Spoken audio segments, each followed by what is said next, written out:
È stato un capodanno in cui per fortuna non abbiamo registrato in città, in provincia invece qualcosa di grave sì, incidenti gravi legati a botti o petardi. Purtroppo come ogni anno, nonostante l'ordinanza, ne sono stati esplosi però molti anche in città, quindi causando per esempio grande disagio agli animali domestici.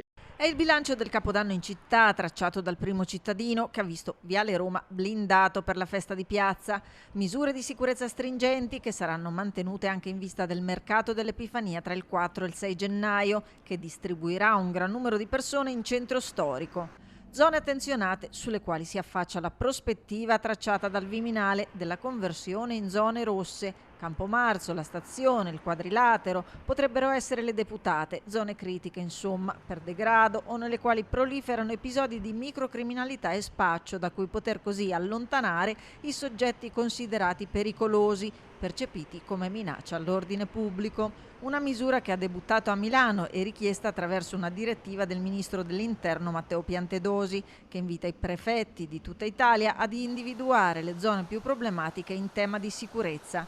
Si tratterebbe di aggiungere un ulteriore tassello alle misure già presenti per tutelare i cittadini e la fruibilità degli spazi pubblici. Ogni strumento può essere utile per tenere a riparo, per garantire la sicurezza, in particolare di alcuni luoghi. È chiaro che poi il nodo vero è avere le forze dell'ordine, avere un numero di forze dell'ordine sufficiente per far rispettare questi divieti, per farli funzionare.